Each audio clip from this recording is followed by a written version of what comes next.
Howdy, folks. Welcome to this evening's show. We've got a couple in the messages already. We got Chuck. Guess I'm first to like. Jay Wiley. Guess I should watch this. You might want to. And Dave Hall says, Merry December. Merry December to you as well. So I'm supposed to have some more folks with me. I don't know where they are. We'll see what happens. So tonight we are going to be talking about how we go about creating crews or posses or teams or whatever you want to call them for Fistful of Lead. And I thought this is a perfect time to show how just the basic book can pretty much handle everything. We'll talk about the other specialty books, but I really wanted to show how the basic book can handle just about anything that you can throw at it. So before we dive too deep in, though, I was recently sent some swag by Wiley Games. Robin was kind enough to get some stuff over to me. And these are promotional items for 2022. God, that's weird to say, 2022. And what these promotional items are is, as you purchase things from Wiley Games, she's keeping track of how much you have ordered, how much you've bought. And the more you purchase from Wiley Games, the more stuff you're going to get. So, for instance, when you hit the $200 mark, you're going to get a stack of coasters with the Wiley Games logo. Then at $400, you're going to get a Wiley Games tape measure. What's nice about it is it is both imperial and metric, so it takes care of both our American players and our everybody else players. So that's for $400. Actually, it's $200. You get one coaster. $600. You get the stack of coasters. So there you go. And there is Mr. McMurray. Welcome, sir. What's going on? Sorry I'm late. It's okay. I'm just going over some of the swag that Jay Wiley and Robin sent me. Oh, outstanding. And telling people how they can get their own swag. I couldn't find those on the website. Because you can't buy them. Oh. You have to earn them. Gotcha. So you spend $200, not all at once. I mean, you can if you want, but it's cumulative. You spend $200, you get a coaster with the Wiley logo on it. You spend $400, you get the tape measure with the Wiley logo on it. Do they have $400 worth of stuff on their web store? Sure, why not?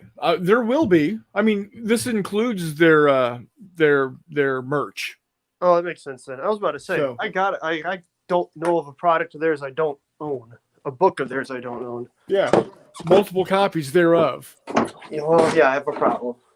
$600 cumulative gets you the coaster set.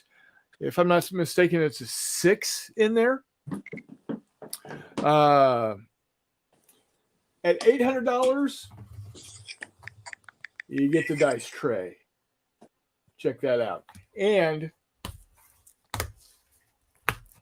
it folds flat. So easy to store, easy to carry. At $1,000 now, I wasn't lucky enough to get one of these, but at $1,000, you get a hat. And if you spend $1,200, you get a t-shirt. I'm going to say just Jay sends you one of the children. Yeah, exactly. Well, I think that's at $2,000. At $2,000, you get Marshall. Hell of a bartender. Hell of a bartender. He's a hell of a bartender. So also we're going to be, they being Wiley Games is going to have some contests throughout 2022 as well. So you can win prizes through that. And those contests are going to run throughout the entire year. They're going to include, rules, cards, bundles as prizes as well. So not only can you get the nifty swag, but you might also end up getting a rule book or getting a deck of cards, etc. And one or two of the exclusive hardbacks is going to be available for winning. So that's pretty handy. So some of the contests that they're having are going to be like best team and how they're statted, which is exactly what we're talking about tonight.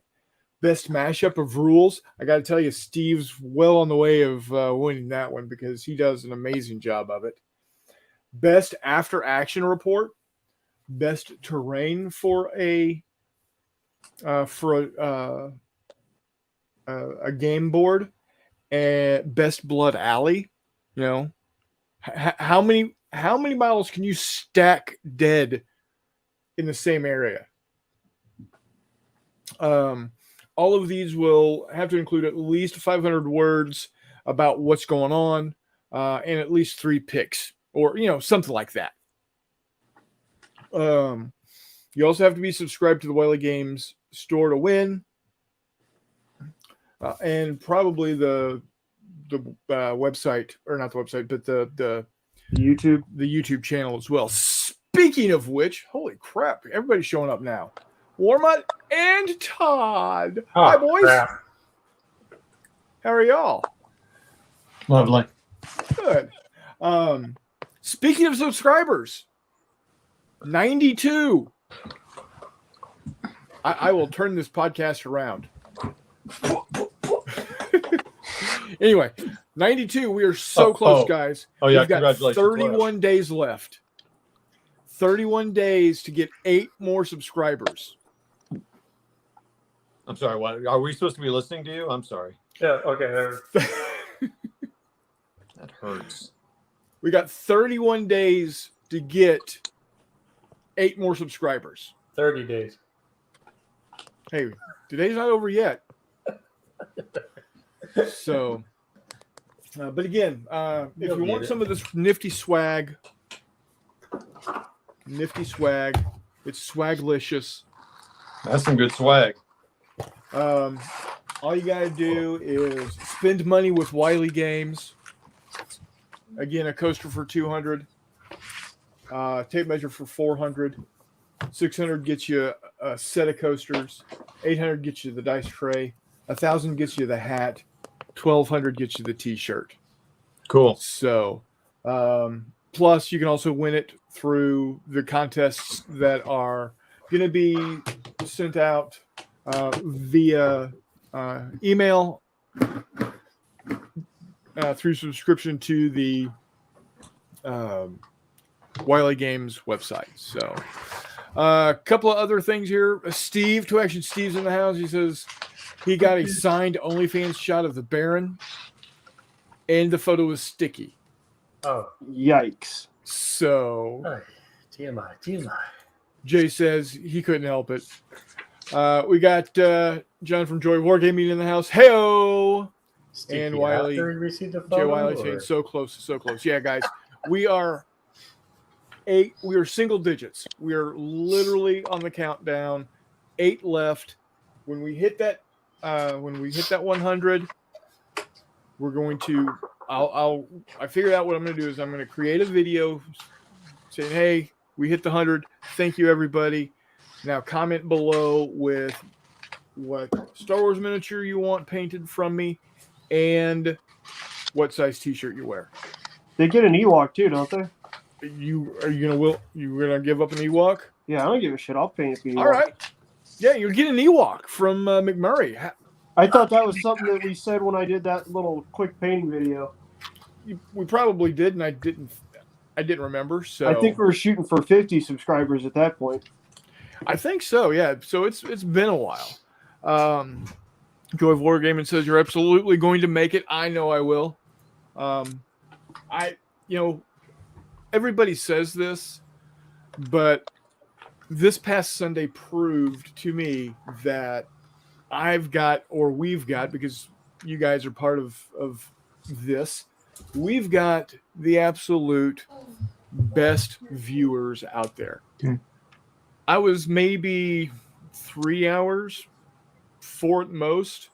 I posted that I was going to go live, and we had at one point in time we had 15 viewers concurrently watching. Cool. The live play. Well, again, we know why that is, but that's cool. Well, because it's Fistful of Lead and Donna. Right. Yeah. I mean, Star Wars didn't even come into the equation. Yeah. That being said, I am working on getting a video. It's going to be a little bit longer than I wanted, and it's only going to be the first turn. But Friday morning I will have posted the first turn of that game, cut down quite a bit. So it's looking like it's going to be probably about 35-40 minutes at this point. But it is all of the pertinent stuff from turn 1. Yeah, Jay. Watching me lose did make it all worth it. So she actually told me after we closed down the show that she would absolutely play the game with me again. Oh, cool. Cool. So I got that going for me, Success. which is nice. Yeah. So Awesome. But I just wanted to share with y'all this nifty swag that was sent to me by Jay and Robin from Wiley Games, and how you, as a fan of all things Wiley, can earn some of this or win it in a contest as well. So, got any questions? Let me know. If or just pop on over to Jay Wiley's YouTube. Next time he's gonna have a BSing with the Baron and Steve. Is it next Tuesday? I don't know. He hasn't. It's been a couple of Tuesdays since they've been on. Of course, we did have Thanksgiving recently, so had that happening. So yeah, I'm really good for Thanksgiving. Yeah, I'm being told that apparently I have been eavesdropping on the Baron's and Steve's emails or text messages back and forth, because apparently we're all thinking the same shit. Exactly. So again, what we're going to do tonight is we're going to talk about how we're going to trade up. Yes, it's next Tuesday is the next show. Steve says, I think it's next week. Jay says next Tuesday. So there you go. Tuesday at 7 p.m. Central American time. Central American time? Yeah, well, I've in a couple of the videos, Paul Beckus and Tiger Shadow have been going on about how it's so difficult to catch a live show when it's not on Eastern Australian or Western Australian time. So I gotta make it known it's Central American time, but not Central America. Central U.S. time. There you go. There you go. And Steve is accusing me of being a thief. Hey, like I said in the post earlier, I'm like an electronic ninja. So, but I wanted to focus on how we would go about statting up different characters from our favorite shows, our favorite movies, our favorite books. And if at all possible, I think we should use just the basic book to show everybody you don't have to have a problem like McMurray and I do. Yeah. Well, that's the thing, right? So if I'm just doing a pickup game where I like that I've been showing you guys, where I'm just taking crap down to game night and played. Where's that play? Where's game night? 8380 Watson Road, I believe. Okay, just curious. In beautiful St. Louis, Missouri. Absolutely. I believe it's in Marlboro. It's 63123, maybe 63123 is Afton. I don't know, but there you go, Marlboro, Missouri. No, but I just take the core book down, and it's actually gotten some confusion / attention. Actually, the Big Muddy guys were playing. I played enough of it down there that the Big Muddy guys are playing it over in Fairview Heights now tonight. Yeah, I saw that. Yeah. So What genre are they playing tonight? You know, I have no idea, to be honest with you. hopefully they post photos and little after action. Yeah, the Wednesday night guys aren't always the best about that. Usually the Saturday guys are, but hopefully they do. It'd be nice. But yeah, I mean they stopped in because there's one of them that's usually up there playing something else on Tuesday night or on the nights that I'm up there, and he was asking about it because he noticed the different kinds of miniatures with the same rule book, and so then I went up to one of the other things and was playing a game. So hopefully, yeah, they remove heads from assholes and start playing it more because they're always bitching that they can't find stuff that they perfectly like. Well, you can tinker the shit out of these rules. Yep, exactly. Jay Weiler says, spread the gospel, McMurray. Praise. I'm out here evangelizing, man. There you go. Proselytizing himself. So, you know what? Let's... Taking this shit to the streets, not just playing in my basement. Taking it out. Showing it. In the words of one of our immortal modern warrior poets of St. Louis, drive 2 miles an hour so everybody sees you. Right. So let's go ahead and grab now. Hopefully y'all have been watching my videos. I know a lot of y'all have. And of course we know how we stat up some Star Wars stuff. But let's look at some other genres and some other stuff. And let's jump in with McMurray. You're pretty good with setting stuff up off the cuff. Hey, real quick. Go ahead. It might just be I'm listening to this on an iPad this time, so that can be squirrely. You sound quiet to me. I don't know if anyone else thinks that. Are you quiet? Is Chris quiet? McMurray was a little quiet, but I just turned up the volume. Yeah, I'm on my phone. I'll be switching over to my computer. I don't know. I thought Jay was kind of quiet. Brian, you think he sounds all right? Yeah, I hear Jay just fine. Okay. Is this better? Yeah. I just want to make sure. We're good. McMurray, I love you. Ultra 3C, not because Jay ASMR channel. Pass. Because I can talk like this the entire time. But I don't think most of our viewers will appreciate it. Okay, cool. McNugget, can you dip my sauce in your McNuggets? What? Okay, No, I cannot. so I now need Pass. 92 more subscribers. Yeah, I'm pretty sure that just dropped to 91. I'm never coming back here again.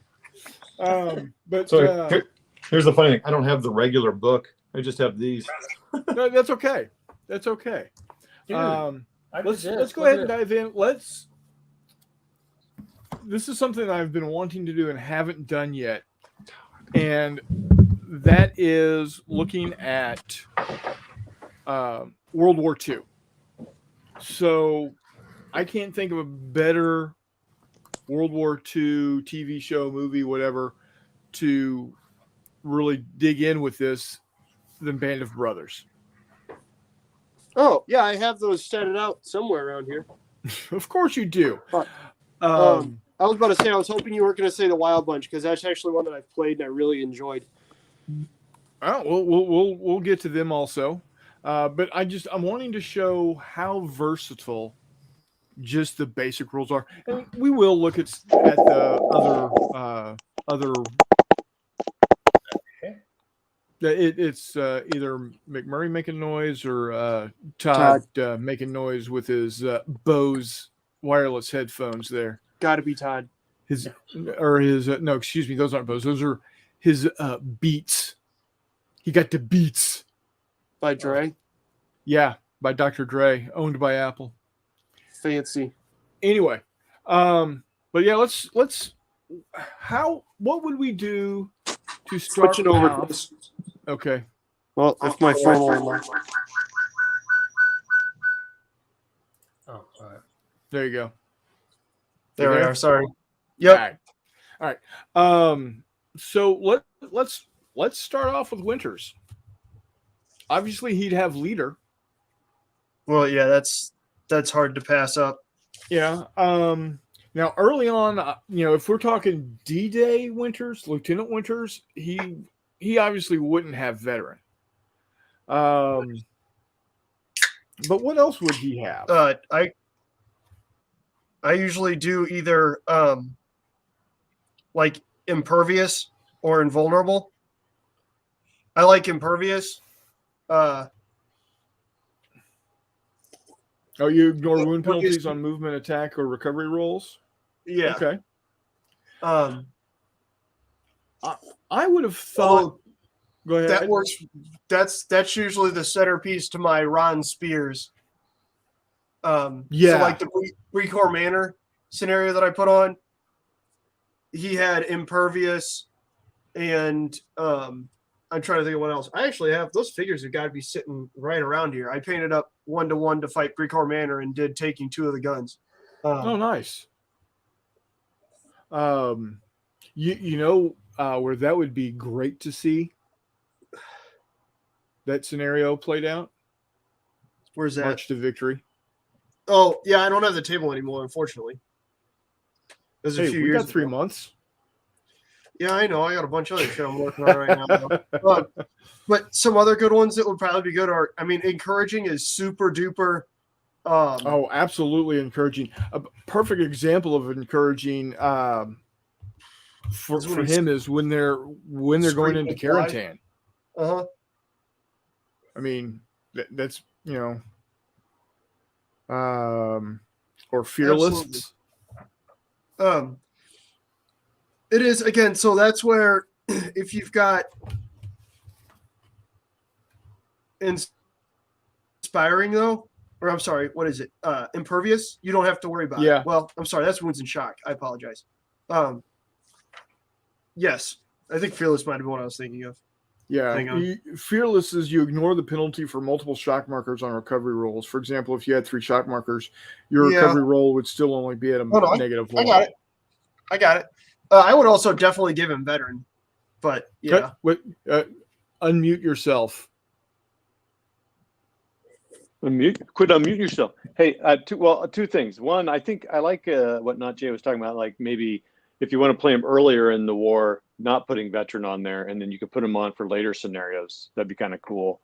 He was still a monster. I would go with almost putting him like to the point where he activates like a fucking dude in Galactic Heroes if you use him on a fucking red card or a black card. Oh, absolutely. And that's a great mashup.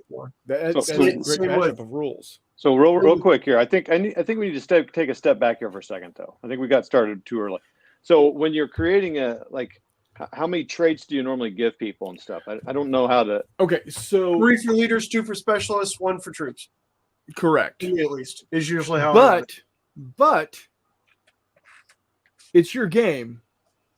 Well, right. But so what's kind of the standard? Okay, rules as written are going to be 4 for your leader, 2 for your specialist, and 1 for your regulars. Okay. So in kind of this kind of scenario we're talking about, Winters would have 4, one of the sergeants would have 2, and then the grunts would have 1. Correct. And now, the grunts. Okay. Keep in mind, leader is a freebie. And you get 4 more? 3. That's how I play it. Wow. Okay. I've always put 3 traits with leader being one of them, which means that they're really not super duper great. 3. That's how I play it. Wow, okay. So like superhuman above your whatchamacallit. They're really not super duper great. What the fuck is going on right now? Hexy has got us on a lag. I got it. It was me. It was me. Sorry. That's okay. So I was like, that guy sounds like an asshole. Wait, that's me talking. Okay, so Murray. Cool. Okay, so Jay Wiley says Murray is correct. McMurray is correct. It's leader plus 3. Okay, that's cool. Wait, leader +3 or leader +2? Because I've always done it leader +2, which means that they're about the same as your specialist, but then they are more encouraging. No, But when you have fucking superhumans like Winters or Spears, I completely understand giving them 4. I thought leaders had 4. Well, let's look. I don't know if there's anything set in lead. I think at one point in time, the rulebook it says if you Jay wanna says build leader +3. Oh, dang. All right, let's do this. Yeah. He also says veteran is only for true badasses. Have you, again, we're talking about Dick Winters and Ron Spears. So, yeah, that counts. Yeah. Okay. So, I tell you who doesn't. Chris. I tell you who doesn't get veteran. That's Jeff. Dyke. Oh, but I was thinking about Dyke and what's his name, the guy that Sobel. Those guys would be great to have in there because you can also have negative traits, right? Exactly. Yeah, and I was going to use them as perfect examples of how you utilize negative traits. Awesome. All right. Well, let's go back to Winters. I just wanted to kind of step back a minute, not Jay, because that's fine. Like some people, including myself, haven't done a lot of this. So cool. All right. Back to it. Steve says it's your game. If you're basing it off an existing character, give them what they should have. There you go, Steve. That's what's up. Yeah. And it is leader +3 as rules written. And then veteran is abused. Badasses only, kids. Agreed. Ooh, man, so let's keep with Winters. I want to talk about I would still actively fist fight someone who argued that either of those two weren't true badasses, but that's neither here nor there. We can fight in the parking lot later. At 8380 Watson Road? No, I can PM you the parking lot next to the house. That way it's more convenient for you, and we have ice on hand. Okay, there you go. You need it. Some of the other things that like encouraging. Yeah, so stuff that basically my thought here is that when you think of Dick Winters, you don't necessarily think of, again, that epitome of gunslinger. No. He's like a ridiculously good leader. Mm-hmm. So that's where I'd throw in like cool-headed. Well, like that, or my point is fearless too. He made it through the war without being seriously injured. Had sixth sense, right? Oh yeah, absolutely. So it's hard as shit to hit the guy. Stuff like that. So that not only are you and stuff that again you can draw from.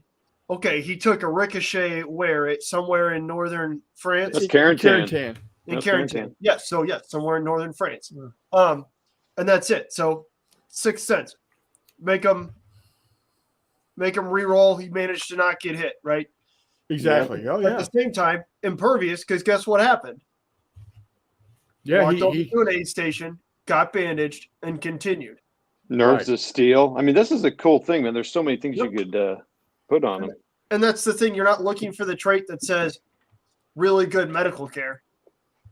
You're looking for the trait that gives you the advantage of what really good medical care would give you. You know what I mean? Exactly.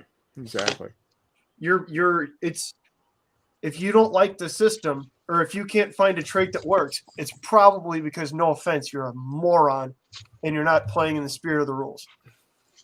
You're not a moron. I apologize, dear viewer. But just the onus of the creativity is on you.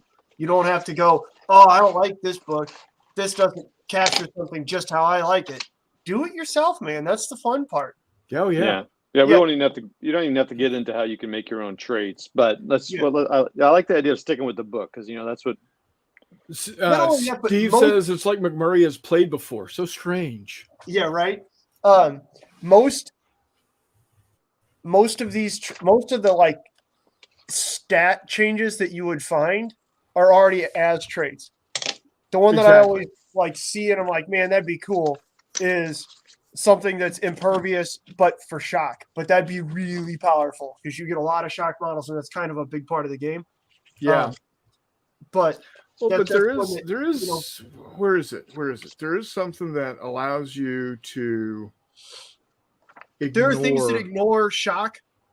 But it's one or the other. In close combat or on recovery, or on on shooting. shooting. Yeah, it's not an all of the above thing. Impervious just rolls it all into one, which is good. But I feel like if you did that with shock, you'd just be Yeah. unstoppable. Well, I mean, that's soulless It is. in which is not in fantasy. No, not in this book, but it is in Galactic Heroes. It is in fantasy. It is in horror. So Warriors. What's that? But that would, I mean, that's just some shit that you would give, I don't know, like John Bathrone or something. Yeah, Darth Vader. Well, dude literally just stood there and shot a heavy machine gun off of his own forearm. Right. To kill an entire, basically, battalion of Japanese that were bonsai charging his machine gun platoon. So let's see. Dick Winters. Okay, so we're going to give him leader. Yep. We're going to give him impervious. Yeah. No? Yeah. No, I would make sure you get fearless and encouraging in there, or either fearless or invulnerable, one of the two, because the last thing that you could ever picture is him leaving. You know what I mean? So one of those insurance against him failing a recovery roll. Right. Yeah, exactly. Use fearless, not invulnerable, because invulnerable is just once per game. Which yeah. So it's insurance for the first one that you fail, but Warmut, yeah. You've got homework. You've got homework. It's been so long since I've seen that show. And then make sure it makes sense too. You got to rewatch it. All of it. It's the redhead dude, right? Yes. Okay. Oh my gosh. Jeff's gonna drive from West Virginia to Arizona just to kick you in the dick. I can see it on his face right now. He's thinking about it. He's looking at airline tickets. Kick you in your Dick Winters. Right. So that's hilarious. Yeah. So is Darth Vader the one with the black helmet, or is he the one with the white? Okay. He's the one with the purple helmet. I know. Easy now. This is a family show, sort of. Manson family, maybe. We're talking about literally nicknamed Dick. We'll figure it out. That looks outstanding, Todd. So, let's see here. So early leader? on, we're going to give him leader. Yep. We're going to give him encouraging. Fearless and Sixth Sense. Yep. Cool. Now, because it's my game and I want to make Dick Winters the way I want to make it, is by the time we get to Holland, he gets veteran plus all of those others. See, the issue is you get to Holland and he shouldn't be playing in a game of Fistful of Lead because he's a battalion commander in Holland? Like he says he hasn't fired his weapon since Normandy? He shouldn't be in a shooting war at that point. No, he has. No. In Crossroads, he's still leading the company. Yeah, he goes into that battle, shoots that kid. He doesn't get taken up to a battalion until after that Market Garden. Correct. So in Market Garden, he is still. That's where he fired his last shots. During Market Garden, actually, yeah. Yeah. And he gets promoted. Yeah. Yeah, that's cool. But again, it's your game. He could. Now, who I'm going to put in this crew with Dick Winters, who I'm going to put in there with him, the specialist is going to be Shifty. Okay, that makes sense. And he's easy. He gets Deadeye, and he gets Sniper. Yeah. I'm about to say Eagle Eye might not be bad, so he could shoot people farther out. But yeah, I agree with you though. Deadeye and Sniper work really well. Yeah, because Deadeye gives you that +1 to shoot, and The sniper gives you the reroll. Yep. Of course, you got to have your medic with you, so that's going to be The medic. You think? Yeah, it's going to be Roe. Eugene. I feel like medic Eugene. is a very good trait for the medic. yeah. Who else would you put in there with them? So like the question is how big of a game are you wanting to run? Right. You got to put Bull Randleman and you got to put that's the thing. Bill Gardner in there. You do. So you need Carwood Lipton, you need Randeman, you need Garnier, you need Liebgott, you need Joe Toy, you need all these different guys. You just got to figure out what you're doing. How are you going to mix and match them? Yeah. Okay, well, wait a minute now. So all of those guys from for 101's mid-war on, you might say, all of those guys we just named were all leaders except for Liebgott. So you got to have some grunts in the group. Liebgott to work. Except for at the same time, you've got Bill Garnier and guys like Bill Garnier and Joe Toy. While they are indeed leaders, depending on where you're playing them, they're performing the same basic function of an infantryman once you break down to this point. You know what I mean? So, like, if you're playing, say you're playing a Bastogne perimeter game, right, and you want to set it there, then all of a sudden, yeah, you're right. Bill Garnier and Joe Toy are sergeants. Actually, I don't think Joe Toy is at that point in time. But anyways, long story short, you're right, they are. But when it's two sergeants in a foxhole, it's the same as, you still want Liebgott out here with loads of ammo so that he can just keep firing that 1919 all game. So it depends, man. Where I would throw it.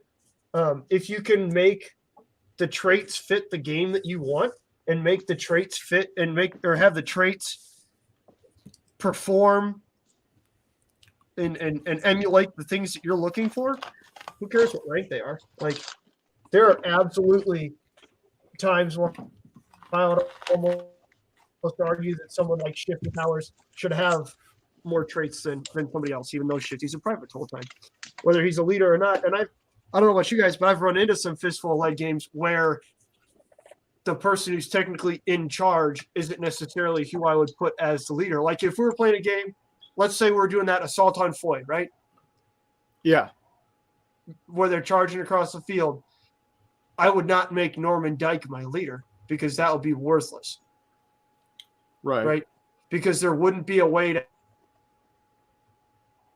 accurately portray him with leader and several traits. Oh, I thought Jeff's screen froze. What's up, Jeff? Reason why. High five. Because I don't. I've only played the one little game with that. Yeah, I realized that. Does the system have? Okay, now I'm going to think like your all's tabletop miniatures here. This is a miniature. What if the system was set up where you had only so many points you could spend? No, points don't. Yep, no. Thanks for playing, Circle. Okay, so I'm going to say this from a military perspective, as being once in the military for quite a little bit of time. There's no way I was going to set up a patrol and have 6 buck sergeants and a lieutenant in the goddamn patrol. I'm not disagreeing with you. That's why I'm saying we need to figure out what size game we're playing, right? So that we can determine who all we're including. Because if we want to go company level, this could be huge as far as the Band of Brothers. Well, except for that's the fun part. Like you play Bree Corps Manor, you've got 21 guys. That's it. There you go. You've got.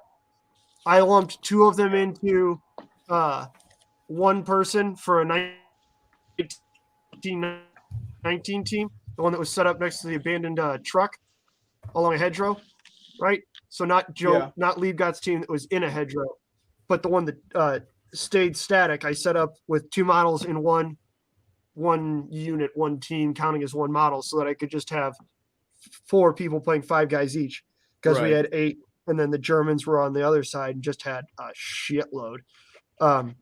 But let's pull them out, and they're McMurray models, so they weren't based, even though the table was going.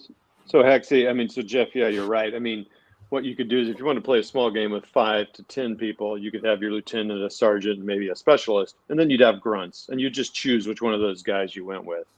But Yeah. if you want to include them all, but see, here's where I struggle with games like this. Is sometimes I feel like sometimes you get too many guys with too many different traits, and then it just becomes kind of I'm like, it's too much for me. But some people like that style, but for me, I like to keep it. Well, The other it thing sounds you to run me into with is the Band of Brothers realistic- knowledge that's out there that you could create. Man, you could, like you just said, Recore Manor. You could create multiple scenarios and have the actual players, have cards for all the guys that were involved in that actual fight. Man, Yes. you could have quite a list of little games you could play there. That's what I'm Yep. saying. The issue is in a traditional military context, you run out of leaders before you run out of people in Band of Brothers. You know what I mean? Because you aren't going to have one sergeant leading 5 dudes most of the time, or leading 4 others most of the time. You might have a PFC or a corporal doing it. So, anyways, long story short, you run up, right? Where the hell is Eugene Rowe? I have a medic specific figure. There he is. Now, what models you pulling out here, McMurray? Recore Manor. I know they're not based. I apologize, guys. No, but they're the early warlord. They're the early warlord paratroopers. So they're the D-Day Okay. paratroopers that actually have the cargo pockets, the netting on the helmets, Okay. and the leg ties, the jump gloves, and everything. Because they're plastic paratroopers are hot garbage. They're just fucking plastics. I'm sorry for cursing, but they're just the plastics. They're not good. They're garbage. These are actually, I think these are Gaddis Pathfinders. Oh, okay, cool. So they've got the mohawks like you would see a lot of in photos and whatnot of Yeah.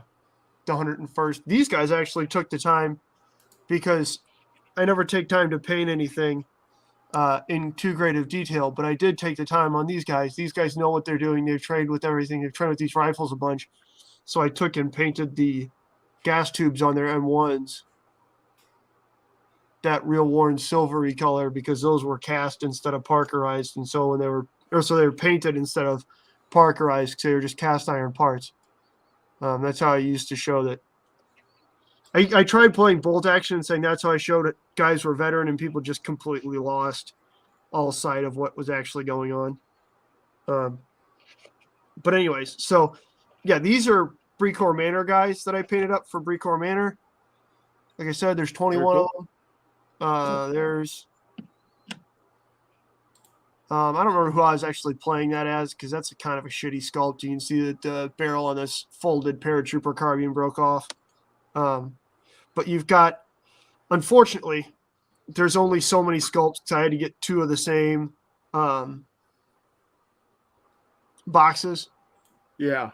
because at the time Warlord was about all I was seeing that had good paratroopers like this. But so you got some sergeants, as you can see, or squad leaders, whatever you want to call it, with their Thompsons. There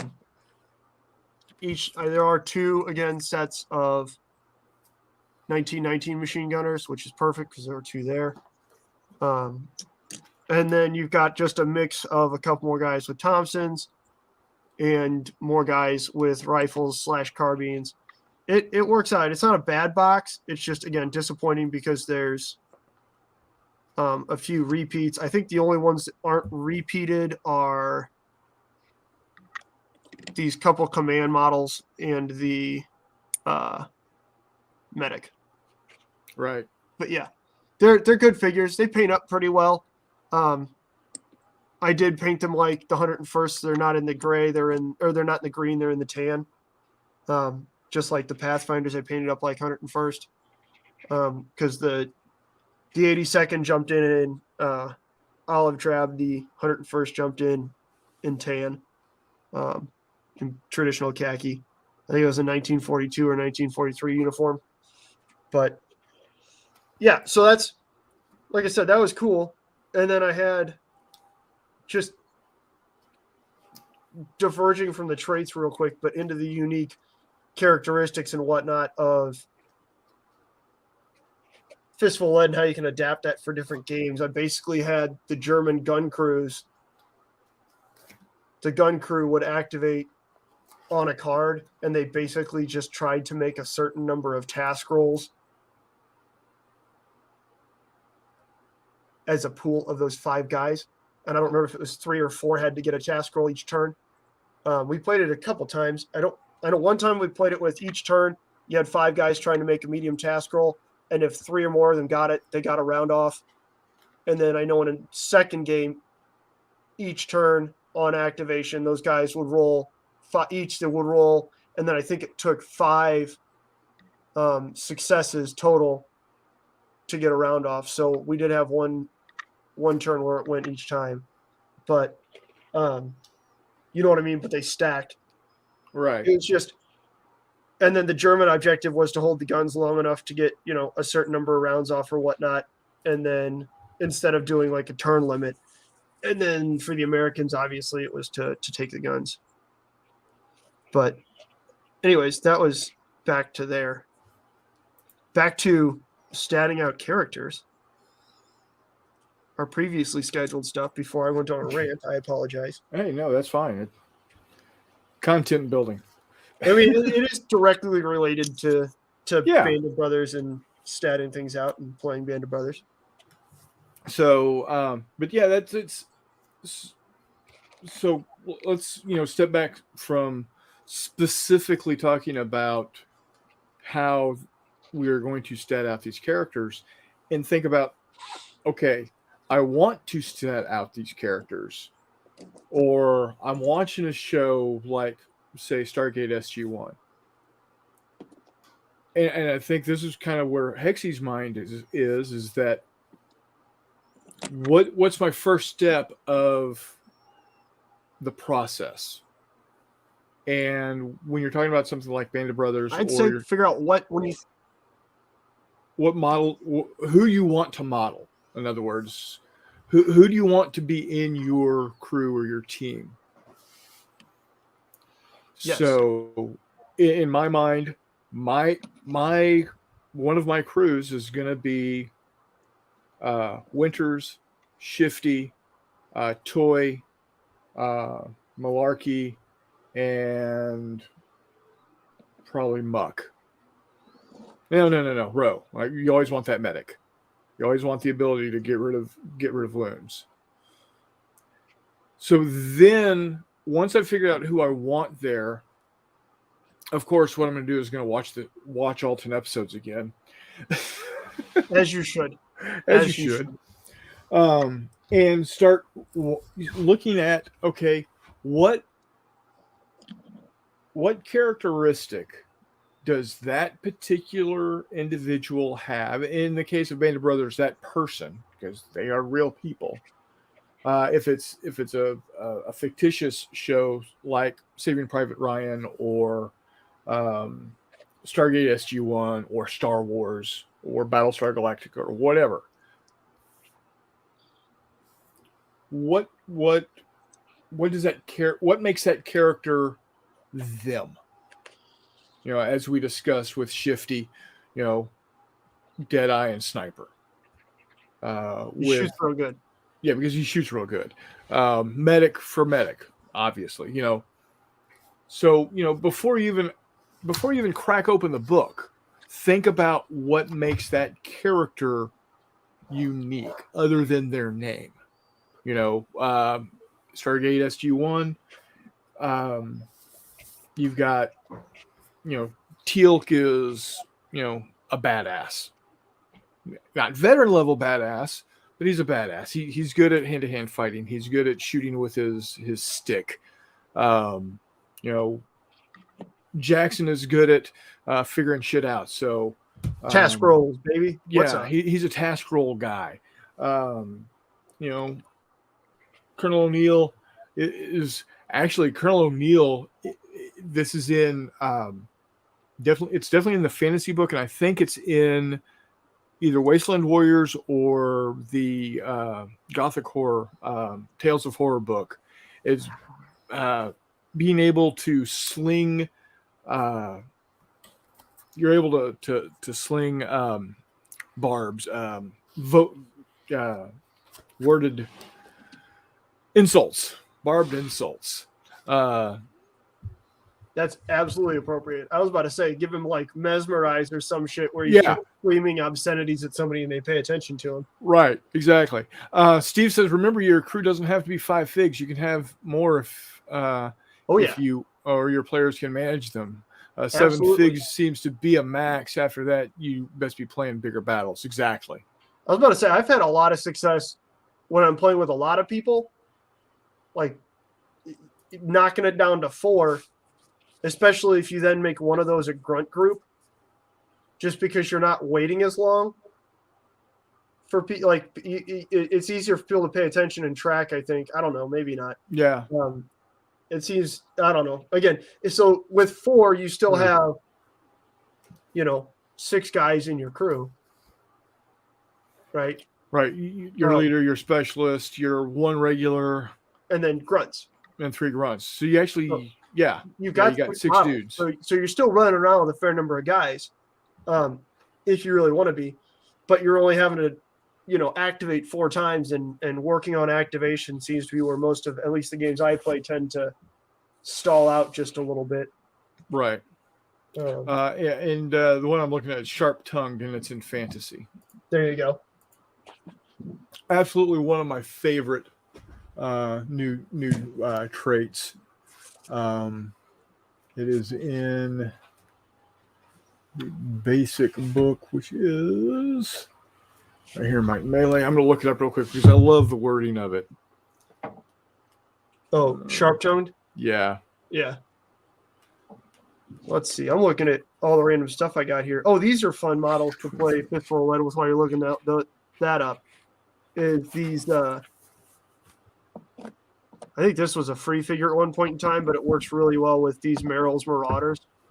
Oh, let me pull you up. Here you go. That Warlord put out at one point in time. They're U.S. Army in the Pacific models. I think that's actually a wounded Australian. There was a freebie in one of their kits, but it worked out really well. Does he got a bad shoulder? Put your hand behind it. What's up? Oh. Does he got a bad shoulder? This guy in the back I painted with a. That looks like Beckus there. No, it doesn't. Get out of here. Also, guy carrying him out, but no, they're cool figures. You got the one dude in the fatigue shirt, not the, uniform. Yeah. The blah, blah, blah, whatever shirt. So they're cool figures. They got, again, a lot of character. That dude's got some sunglasses on and whatnot, and they're really good for playing Fistful of Lead with, because again, they're the kind of super characterful models that really make the system pop. So, all right. I'm sorry, I was just trying to fill in time while you were looking. That's fine. Joe Wiley says replace regulars with grunts. Also, crew traits can add traits or change up numbers as well. Yes, definitely. I love me some crew traits. So, sharp-tongued. You really know how to hurl an insult. If you pass an easy task roll, you can force an enemy in close combat to re-roll their attack roll once per turn. So I really like that one. It's your mama. Your mama. Exactly. Your mama's so fat. When she sits around the house, she sits around the house. So, you just, sit down, say, okay, these are the guys that I want in my crew. What makes them them? And it doesn't matter, what genre. Like I said, we just came up with, a crew for World War II out of the basic book. You can do the same thing with Star Trek. If you're going to have a landing party, you're going to have Kirk, you're going to have Spock, you're going to have McCoy, you're going to have your one special blue shirted science person, and then you're going to have grunts. You're going to have your 3 red shirts. Yeah. And you don't even have to take that 3rd regular dude, or the 2nd regular dude. Just go with Kirk, Spock, McCoy, and the 3 red shirts. There you go. Okay. Then figure out, okay, what are you going to how are you going to stat them up? Well, McCoy obviously is going to be medic. Obvious.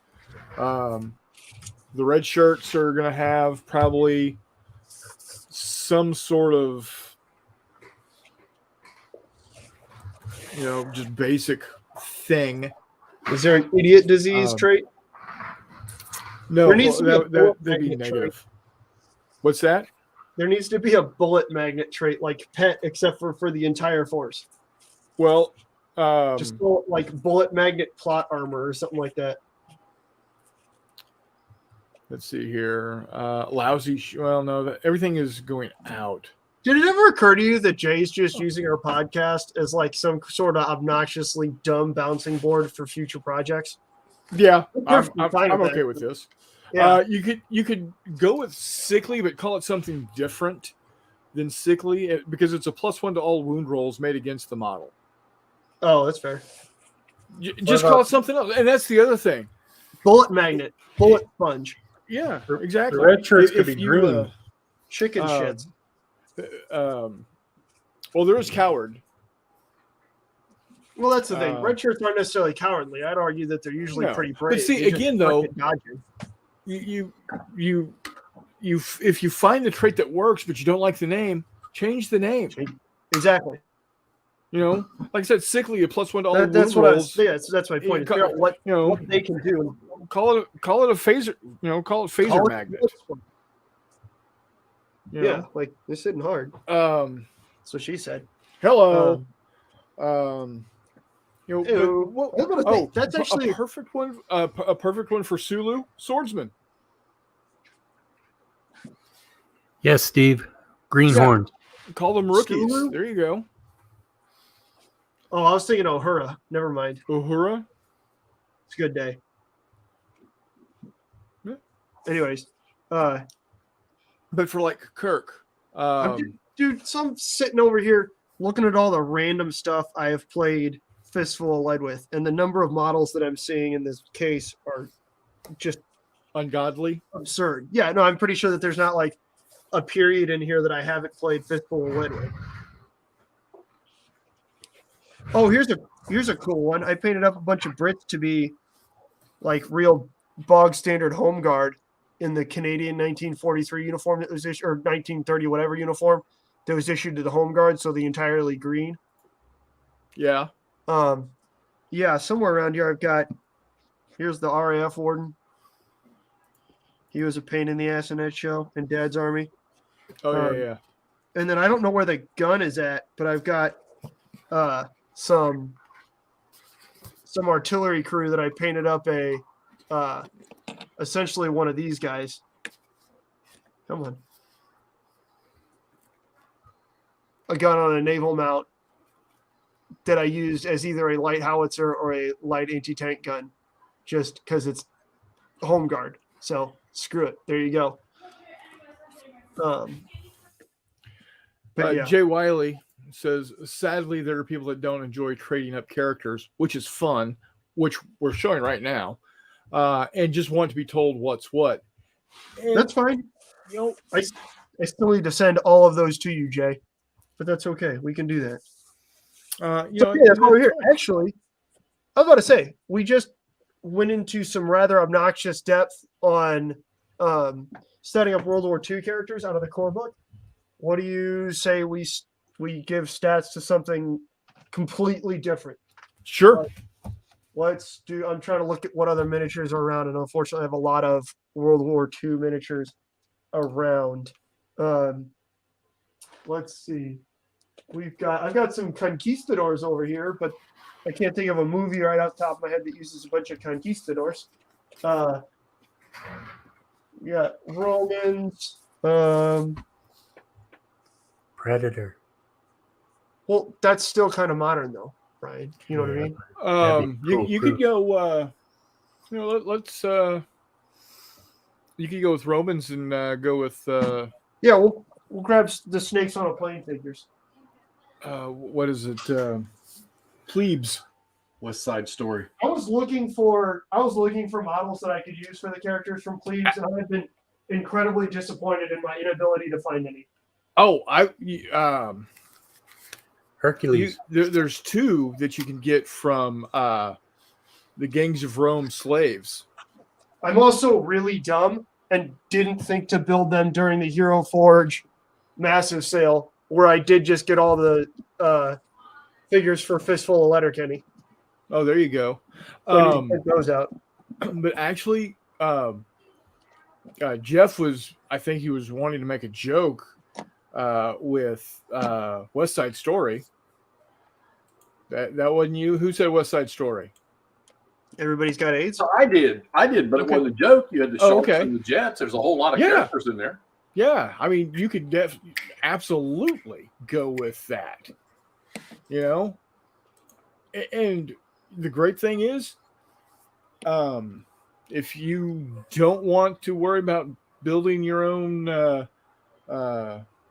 barrio from scratch, you could either 3D print it. I'm sure there's apartment buildings, old tenement buildings out there for 3D printing, or you can use the the buildings from Atomic Mass Games Marvel comic stuff.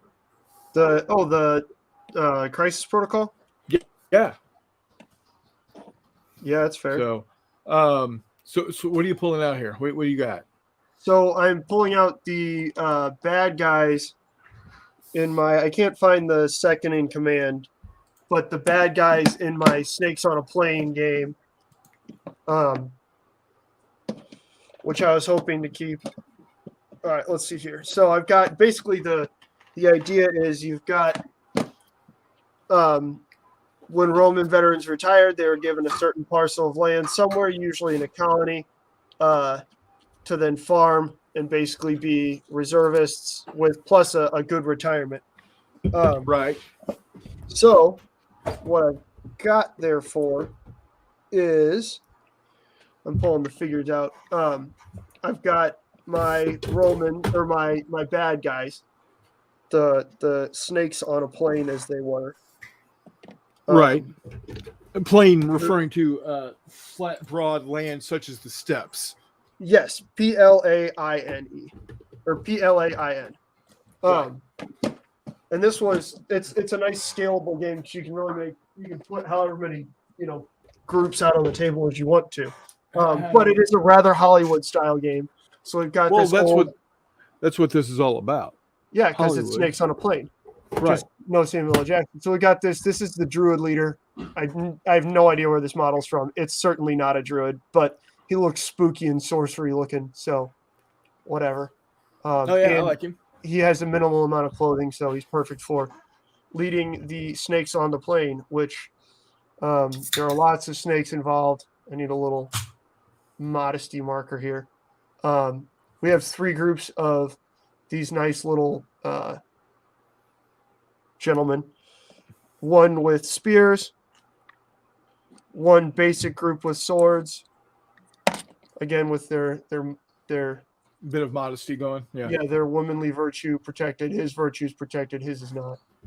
So one just basic group of old boys with swords and spiky hair, and then the elites, who are the purple helmet warriors, as you can see with their purple helmets and flowing white crests.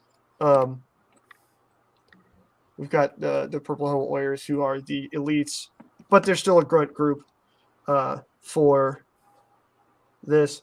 And the way I usually take that into account is, say I did this. There's a second in command, so there's another dude who's a bigger guy who's butt naked looking. But anyways, if I had to do this, I'd probably just give these guys as the elites. They'd still be grunt season D8, but maybe I'd give them another trade or something. I don't know. But then on the Roman side, we've got, again, just kind of retired looking dudes who don't have all their gear.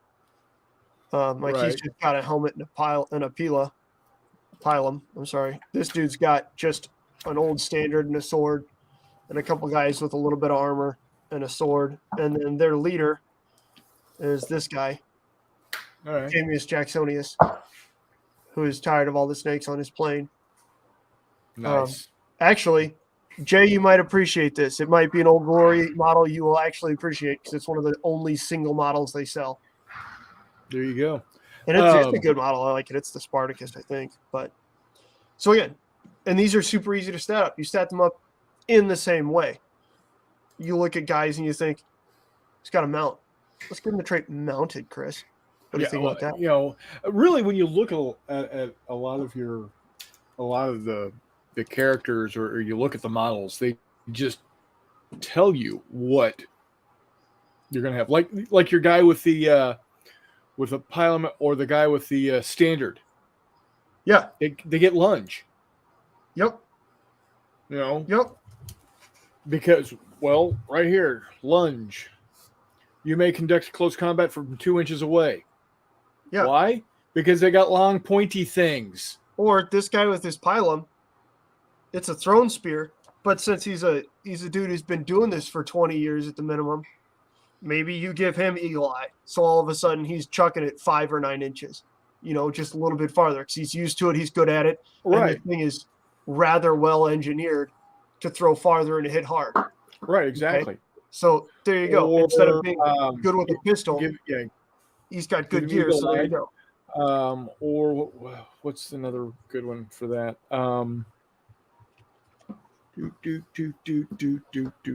Eagle Eye's a good one. Every now and then I used to do, when I had something like a pylum or something that was designed to just be kind of horrendous, like with Dacian Falksman, one of the things I like to do, since that thing was basically just designed to be like use the physics of a baseball bat, but then also have a sword on the end of it, like a blade. I used to have them kill almost no matter what, just because they're using things that are very effective. So they get a +1 to wound because it's good at wounding, but a normal sword, which is what I might define it as, doesn't necessarily do that. But I don't necessarily want to give them. It's not super duper an axe. Either way, you get my point. So again, using just our main book. Woohoo! These guys, they are, needless to say, quite unencumbered. Maybe they'll get quick. Boom. Right, exactly. Yeah. There we go. One group of them has quick. One group of them will have ranger, right? They're forest galls, like whatever, man. There you go. See you, Steve. Thanks for dropping in, buddy. Bye, Steve, buddy. Thanks for coming in, man. It is good to see you guys. And then maybe the Purple Helmet Warriors are bloodthirsty, right? Something like that. Who knows? Or fearless, or both. So we've touched on from the core book. We've touched on World War II. We've touched on ancient combat.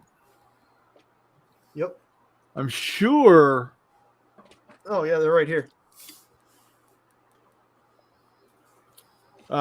Pirates or what is it? Here's some nappies right here.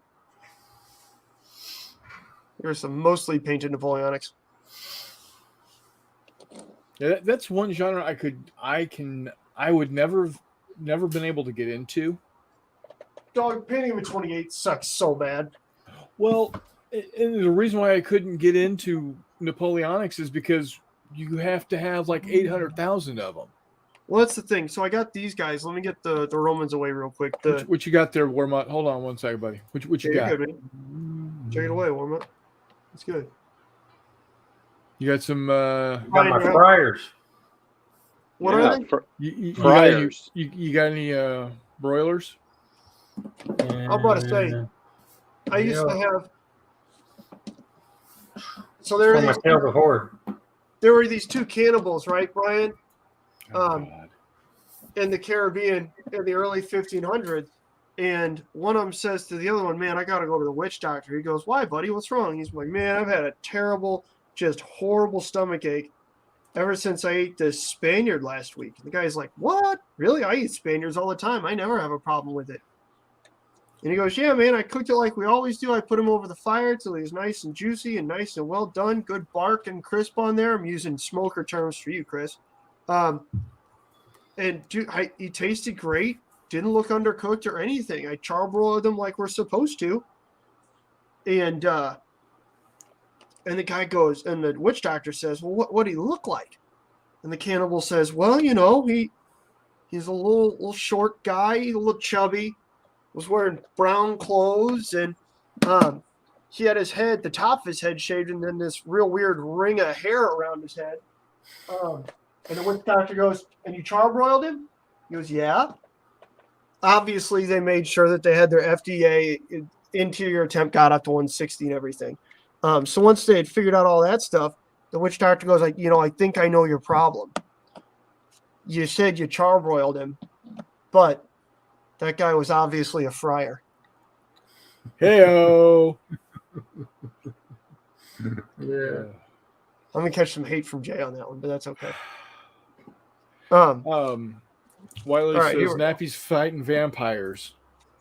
Yep, that's what we're doing.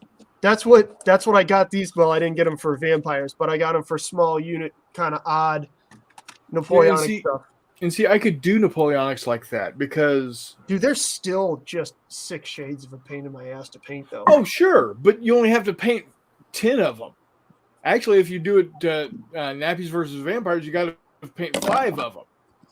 I painted 24 because I think there were 8 in each of these groups. No, good God. I'm still pulling them out here. Yeah, except for it's 8 Brits, 8 Spanish, 8 frogs. Oh, okay. So they're not all. See, that's wow. Yeah, they're not all. And I know people just go ape wire about Napoleonics, and Bane is really good at it. Yeah, Bane is great at it. Bane paints Napoleonics all the time. He enjoys it. Hey, and more power to him. Exactly. I am happy that he is happy doing that. Yeah, good for Not him. me. Actually, I don't know if I have any of the frogs out here. I might not have started painting the frogs. I might have just started doing the British and the French, which is hilarious because I have no idea where the frogs would be, but I don't really give a shit because, well, French. Yeah. They're French. Yeah. And, for my, multitudinous French viewers, sorry. Yeah. You know what? Your country is bad and you suck at war.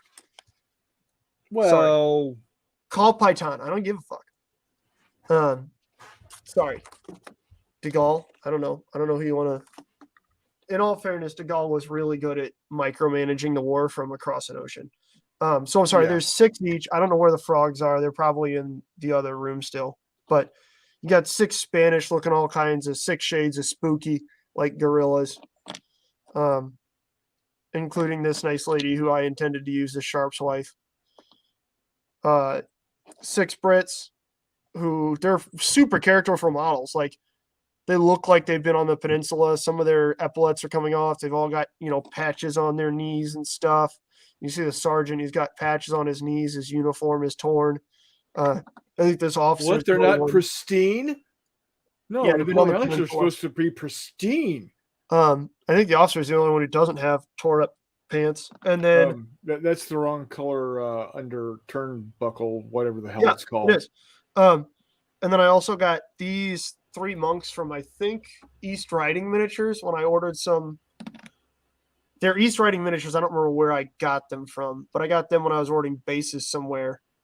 And I found these 2 guys as well. So I can put together a monkery. A monastery protection force, which is always entertaining. People do not expect that coming at them.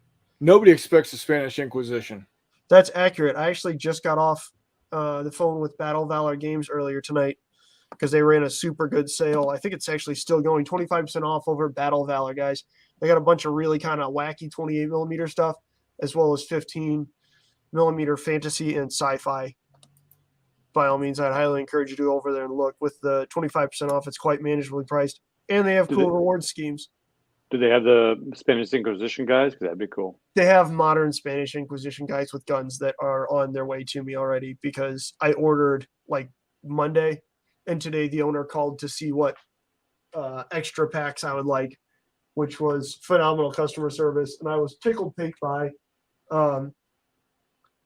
So that was cool. But so yeah, you'll soon be seeing modern Spanish Inquisition, modern Orthodox, all kinds of stuff. Cool. Because Fistful of Lead, why not? Jay Wiley says Fistful of Lead, perfect for peninsular war, small units a la Sharp. Yeah. I've got I've got the sharp characters too. I painted up that box from Warlord because riflemen aren't too bad to paint up. You prime them black and then start adding green to them, and that's about it. So I wanted to touch on something real quickly, and we'll jump back onto statting up characters. So I did a video showing how I created my cards, and of course I've got a Mac. I've got the software called Pages that comes with my computer, and a vast majority of computer users don't have Apple products, and I understand that. Well, it turns out Pages is available to anybody that has access to the interwebs. Oh shit! I meant to make sure that we mentioned that at the start of today. But yeah, Yeah. All you got to do is have an Apple ID, which is completely free to have. You don't even have to have an Apple product to have an Apple ID. You just go to iCloud.com, create your Apple ID, and you've got Pages. You've got Pages, you've got Numbers. Numbers is their spreadsheet software. So yeah, you can do exactly what I do on your Windows computer, if you're a real freak job and use Linux exclusively, you can, you got a Google Chromebook, you can go to iCloud.com, put in your Apple ID to log in, and you've got access to Pages, which allows you to be able to utilize the steps that I use to create your cards. So there you have it.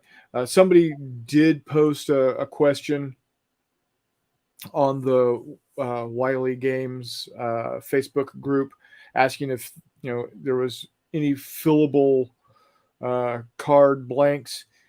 I haven't had a chance to go and answer that question yet based off of this. But as soon as I'm done with the video for Friday morning, I will go ahead and answer that question. Get in the link to my video, of course, and a link to how to use Pages on iCloud. So there you have it. For those that want to know how I do my cards.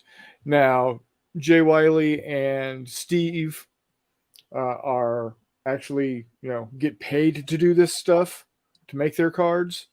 And they use like Photoshop and InDesign and all that other hubbub to make them really, really cool. Mine are just kind of cool. So, but there you have it. So, now, Bigger Battles is similar to Fistful of Lead Core. You've got the same basic idea. The only difference is a single model is now 5 models. And you give them traits based off of the group. The group has the traits. So if you wanted to go with a bigger game of Band of Brothers, or you wanted to go with a bigger game of Napoleonics, you could. We played Star Wars with 10 players, meaning and each player had a unit of three groups of 5, a leader, and a hero. So that was 17 models per person. Now you could probably change that up more if you wanted to. You could have more models in there if you wanted to do, if you wanted to do a platoon of infantry, you could have it where you've got 3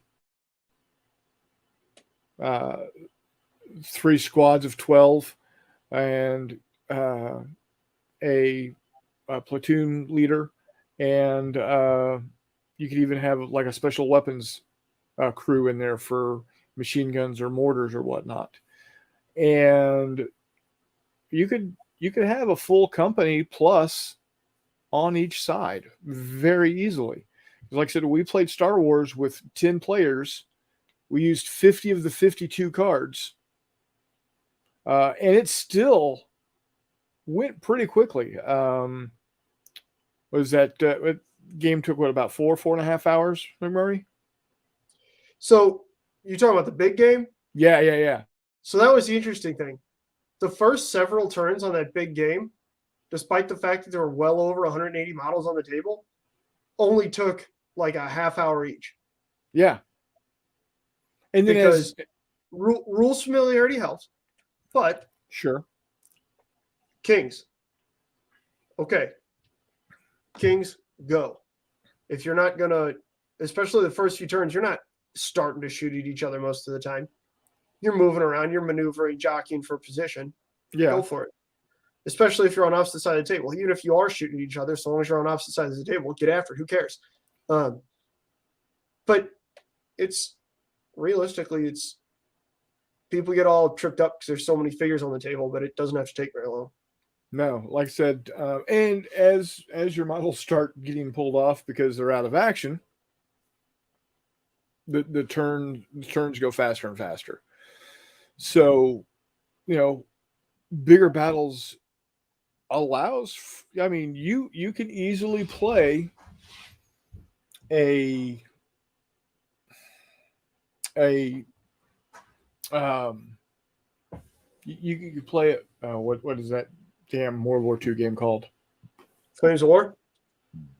That too, but bolt action. You can play a bolt action scale game using Fistful of Lead bigger battles easily. Just make each squad of 12 dudes a group in your 5 or 6 person, 5 or 6 card group. Absolutely. Like I said. Yep. Do you still have that list of tank traits and stuff I sent you, Chris? Somewhere on my computer. Okay. My point is it's not hard. Somewhere around here, there's a list of pre-statted World War II tanks, mainly for late war and mainly just the main things you're going to see. We're not going to get into, differing armor penetration between, a Pack 30 or a Pack 43 and, I don't know, a 90 millimeter. They're going to be the same. They're going to be the same thing. Right. Yeah.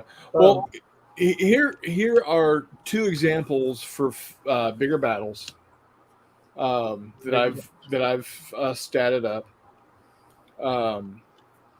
I've statted up now this would be a battalion level game. I've got a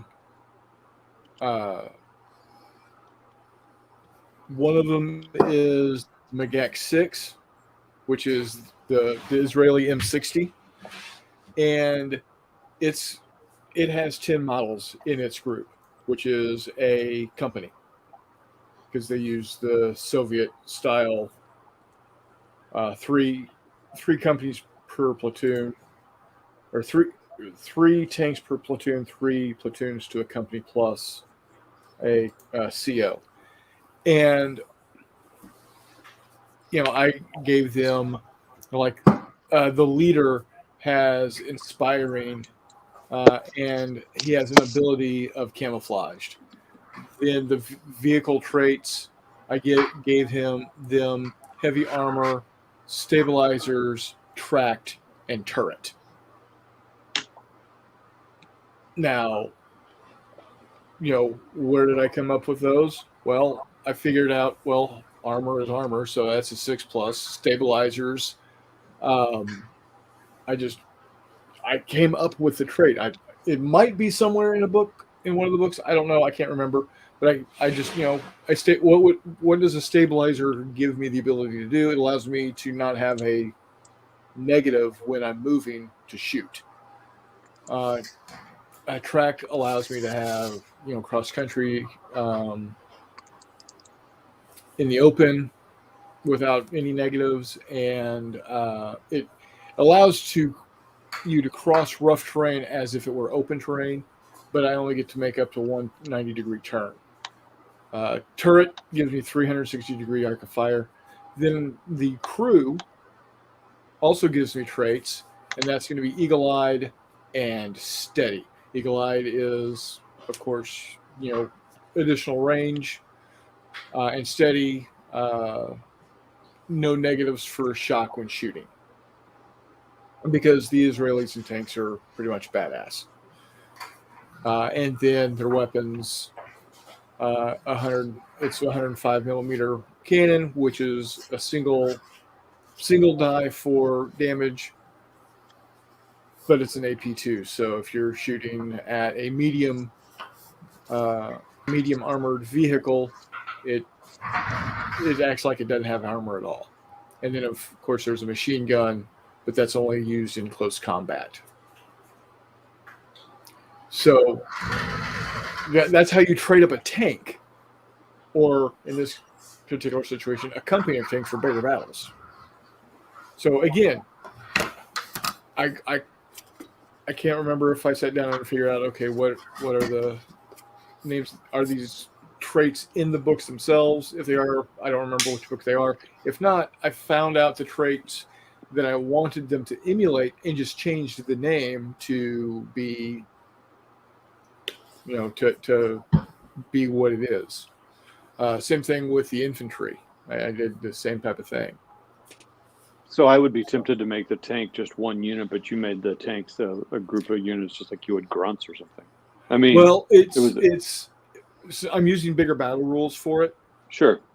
So that is, for instance, like in the Star Wars bigger battles, you had 3 squads of 5 dudes that activated on a single card. Oh, okay. So that's a big battle. Okay. Yeah. Because like the size I played, each of those groups of 5 would be 1 card. But yeah, that in your case. That's cool. In the situation I'm running, I've got 10 per card activation. Yeah, but you can do that with vehicles as well. Right, because I'm wanting, brigade level games using my 3mm stuff. Yep, because again, when I was doing it, I had 1 tank and then mainly infantry, so that tank was its own card. But if I had 3 tanks, I might want to put them all under 1 card. That's cool. Okay, awesome.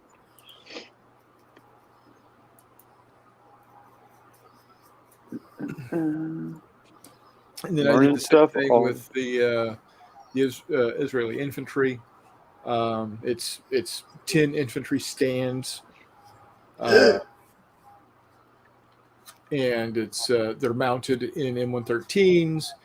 They've got killer, which is a +1 to wound rolls when shooting, and they're indomitable. Remove all shock markers by using the 2 actions in an entire turn. And then their weapons are the FNFAL, only able to be used in close combat. And then they've got the RL-80C blendicide, which is 2D, 1 AP, and they can do that 3 times. So, I mean, it's just, again, just using the basic books, I'm able to stat out, Israeli armor and infantry circa 1973. Yep. Yeah, that's cool. See, coming across Wiley's games, it makes it real hard to play other games. It does. Because even with my X-Wings and my, my Star Wars ships and my Battlestar Galactica ships. Yeah. Starfighter. Guess what I got? But again, I don't need this. I can use this to come up with, again, I think about, okay, I want my X-Wing to do what? What do I want my X-Wing to be able to do? I find the rule that fits and just rename it as necessary. So what if someone's new to this whole Wiley Games thing, should they buy Starfighters or bigger battles or any of those? So what Starfighters, and we'll go with Starfighters. What Starfighters does is there are some rules changes that are made to better emulate aircraft combat, or in this case, spacecraft combat. So, for instance, it's also it actually gives you rules to build your starfighters, your spaceships, because what it does is gives you traits for the vehicle and traits for the pilot. Right. Okay. Yeah, and I guess like the horse. I mean, all the stuff like the horror or the musket and horse and musket. Yeah, it's. I mean, flavor.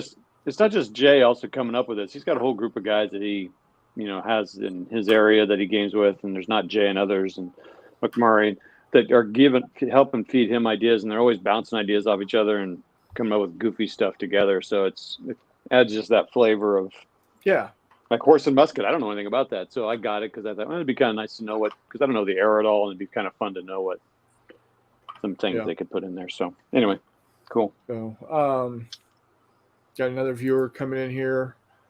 Dante Sandro says hi. Hello, hey, Dante. Thank you for dropping in. So yeah, I mean it's like Brian Warmutt says here.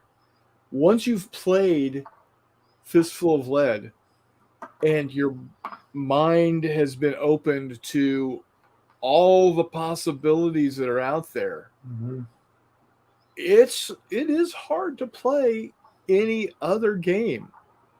Not to say I won't play another game. I mean, if a friend of mine says, "Hey, let's play Chain of Command," okay, fine. We'll play Chain of Command. But if I'm running a game,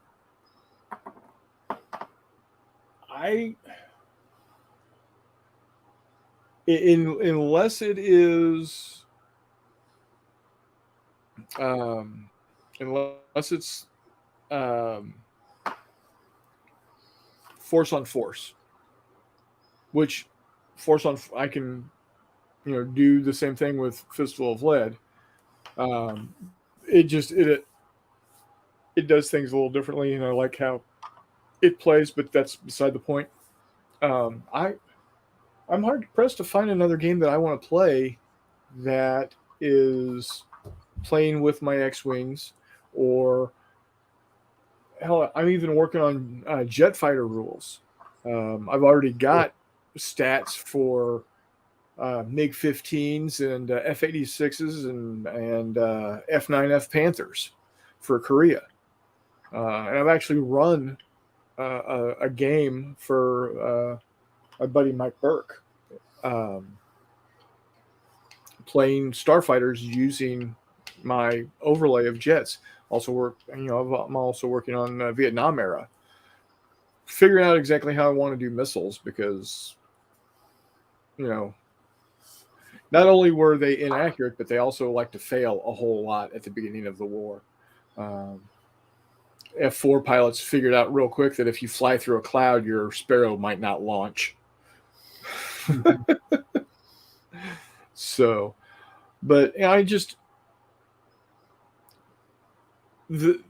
this particular episode was, I wanted to show people how versatile just the core rule book is. And Jay Wiley has said it himself. Jay Wiley has said that you only need your imagination and this book. The reason he's made all of these others is because people say, but how do I do Star Wars? Or how do I do Scooby-Doo?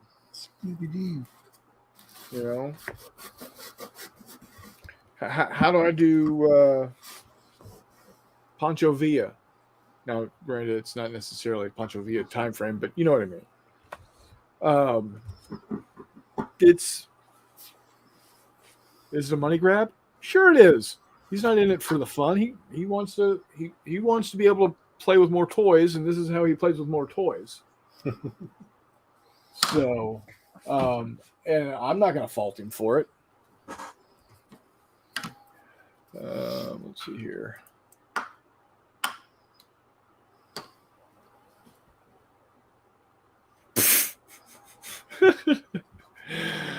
Oh, Jay's got to scamper off. Jay, thank you for dropping in and watching. I appreciate it. Honestly, I appreciate all that you do with the games. Can't wait for what you got coming out next. I won't say anything until you've made your announcement, but things are looking good, guys. Some good stuff's on its way. So, Wormbutt, you've statted stuff up. How easy and how fun is it for you to sit down and? Oh, it's real fun. I remember when I first got the core rulebook, I decided to be pretty risky about it. I went through because he's got all the traits on the pages.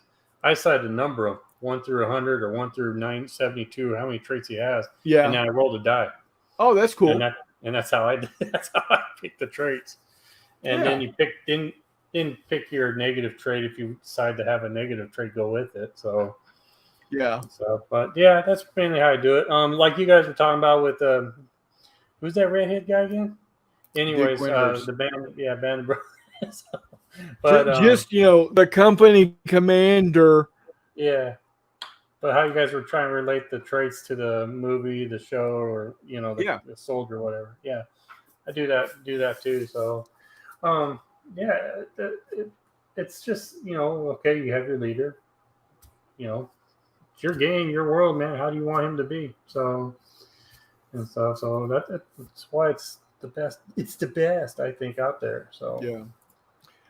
Joseph states, I believe this is. He might have been watching before, but I don't think he's ever commented. He says, just like to say, played our first game with my two buddies with custom Warhammer minis. Cool. It was a blast. Great show. Well, I'm glad you enjoyed the game. Yeah. I hope you play more. B, thanks for the compliment. Always love to see new faces. If you aren't already part of the community, jump on over to Wiley Games on Facebook and tell us about the game you just played with your Warhammer minis. I would love to know how you use those because I've got a veritable shit ton, and that's metric shit ton because they're British, Warhammer 40K models. I've got Space Marines, I've got Tau, I've got Orcs, and I know how I would play with them, but I like to see how other people will play with them. I used the Orcs as warmongers. And also, come join the Not J crew over on Facebook as well. And if you haven't already subscribed, go ahead and subscribe to the channel here. We are 8 away from hitting 100, and if we hit 100 by end of the year, by 11/59/59, December 31st, 2021. What are we giving away? A Star Wars miniature, an Ewok, a T-shirt. Yep. Who knows what else might get thrown into that box of goodness? Sexy Hexy plushie. Tell sexy Hexy plushie. Nice. So tell your friends, tell your family, tell your enemies. I don't care. Let's get to 100. Todd, you got any? Well, I just I don't know if I can do this. I just had to plug the iPad in, so I don't know if I could probably unplug it. Hold on. Sorry, I wasn't prepared. I got this table set up for McMurray and I to play some Chain of Command, but I'm probably going to put some minis on it and just play some bigger battles. Cool. Yeah, and guys, share your character builds, share your crew builds over there on the Wiley group and the Not J group. Love to see what you guys come up with. Like I said, there's going to be contests running all of 2022.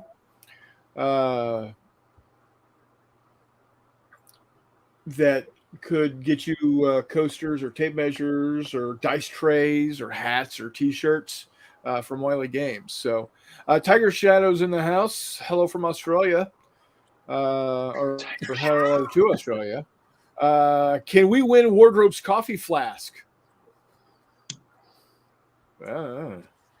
Wardrobe has a coffee flask. How about a I think custom Hexy T-shirt? I think they mean this Yeti. Yeah, I don't know. I don't have anything that fancy. Wardrobe don't drink Now, coffee. I do have my $2,500 Disney mug. I will create a PDF, a free PDF, if you hit 100 for all the subscribers on how to create a Hexy Sexy T-shirt. There you I was go. about to say, Jeff, are you good at PDFs? Very good. I got a question for you later. It's not at all inappropriate. Well, damn, I don't want to hear it then. Right? I'm sorry. So I hopefully tonight we have been able to show you that you can literally play with any one of your models or group of models with just this book. Whether it's World War II, whether it's French and Indian War, whether it's Napoleonics, it's whatever. Chuck says a Hexy shirt with or without sleeves, washed, stained. Well, it's not a Hexy shirt if it has sleeves. All of the above. It'll be stained. We're not going to Popeye's discuss what the chicken. stain is. Popeye's chicken. But yeah, it's everybody just like, oh, it's so hard to come up with ideas. No, it's not. No, it's not. Look at your models, figure out what you want to do with them. I will guarantee you there's a rule in here for that. And if there isn't, make it up. And if there's a rule in here, but you don't like the name, change the name. It's that simple. So, McMurray, anything else you wanted to add? No, we're good. I got to get out of here in a minute. Okay.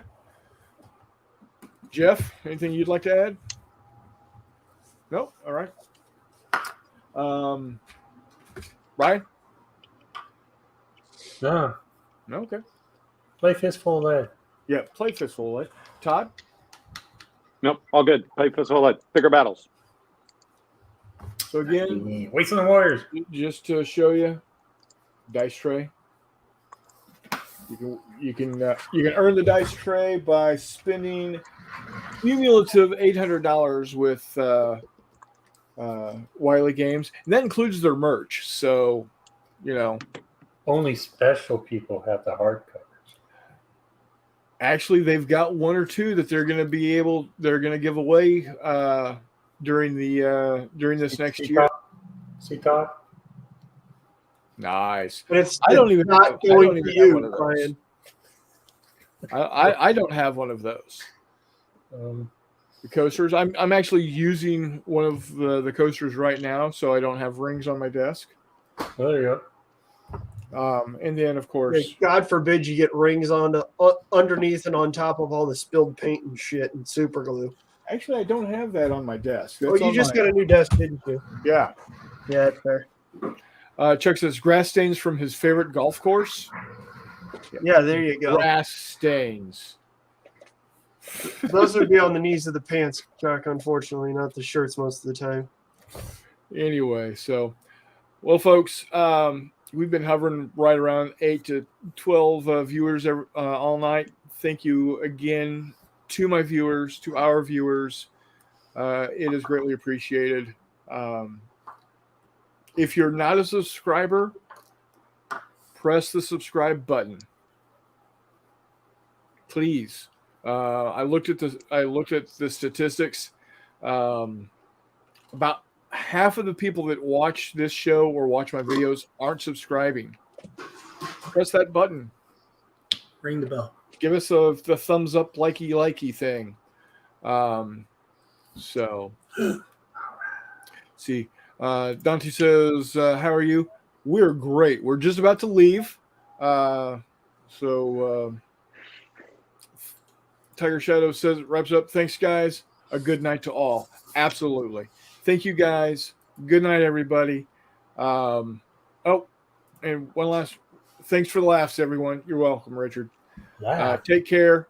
And Friday, we've got my recap coming up. And then next Wednesday, we've got another show.